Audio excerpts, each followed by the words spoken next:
Before we read The Mask of the Red Death, we want to consider the motivations or the inspirations of the writer for writing this story. So we want to talk about Edgar Allan Poe.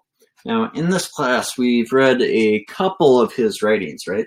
And we've been exposed to his sense of Gothic themes and horror, and we've seen a bit of truth, actually, in his stories of what may have been occurring in his personal life. Now, why would he choose a title such as The Red Death?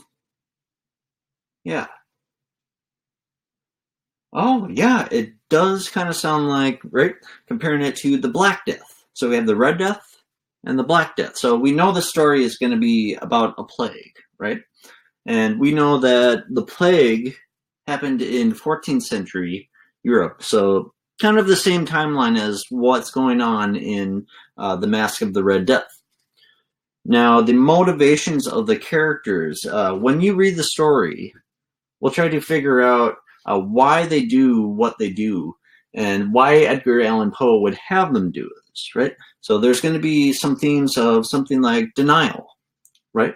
And how can we relate that back to Edgar Allan Poe, maybe something he was dealing with, right? So let's pass out the readings and let's read through it together, and then we'll discuss about the themes in the story and the vocabulary afterwards, right? We finished reading The Mask of the Red Death now, and what do we think about it now that we finally read it? Yeah, it is pretty depressing, and it falls along the lines of, Poe's other writings, but there's a lesson to it that he's trying to convey to us, right? Can anyone kind of see what it is? Yeah. Right, he's saying that as humans, we can't escape death when we choose to, right? We can't just hide ourselves away from the world and expect to live longer. We're just as susceptible as the rest of the world to diseases and other factors. What else? Yeah, there are societal implications in this. And he wanted to illustrate that even if you are rich and you are famous, right, as this prince in the story was, he is still susceptible as every other human being is. So in that way, we kind of have an equalness, or Mother Nature sees us as equal, if that makes any sense. So looking at our vocabulary, do you think these help to summarize what the story is about? Yeah. Right, I'd say so too. I think that each word kind of adds to it, right? And these several vocabulary words are just an example of the language throughout that he uses.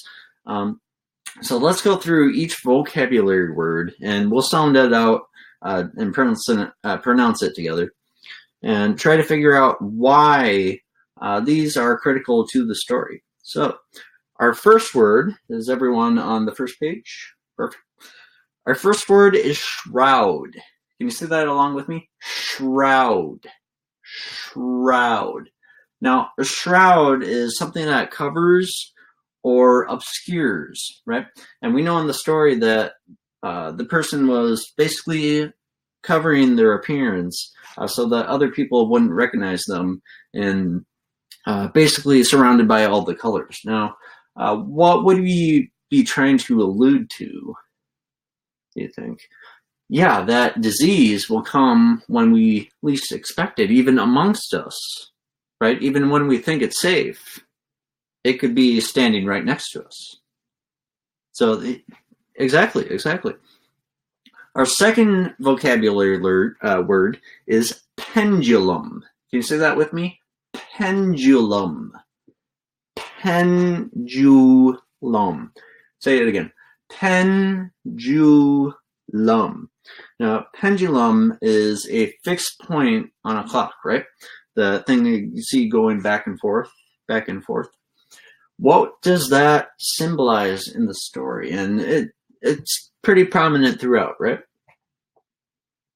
Yeah, it basically references the timing of death, right? That every human being's life is like a pendulum, right?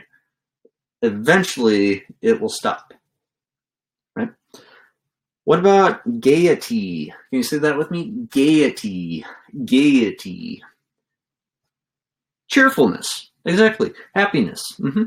So even as they're partying and having a good time and shielding themselves away from the outside world, right? And thinking that they're protected because of their wealth and status behind the doors, but inside the even the richest commodities, they are still affected, right? They can't escape it. Our next word is visage. Visage. Can you see that with me? Visage. Visage. Visage. Visage refers to a person's face. And we know in the story that the Mask of the Red Death basically refers to a person's face and their body becomes bloodied, right? So to the point that they become basically unrecognizable.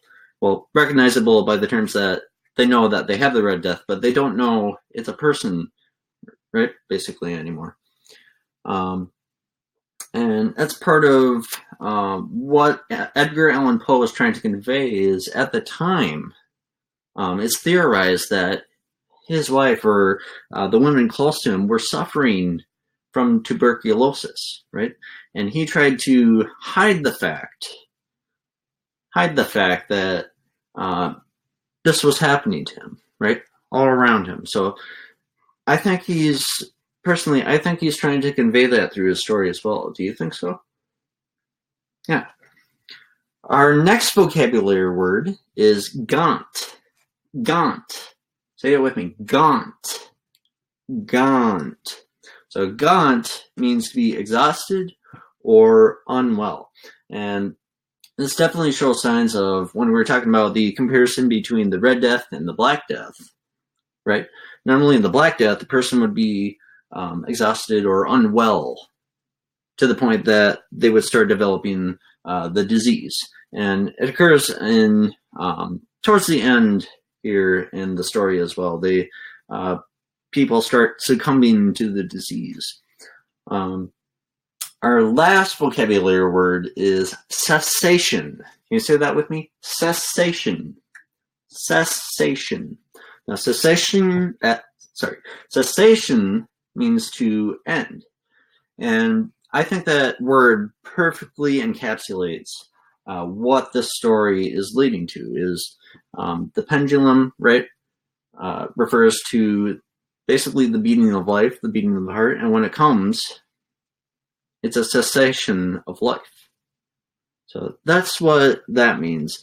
And now we discuss these words not because obviously we're not going to use these in everyday life, right?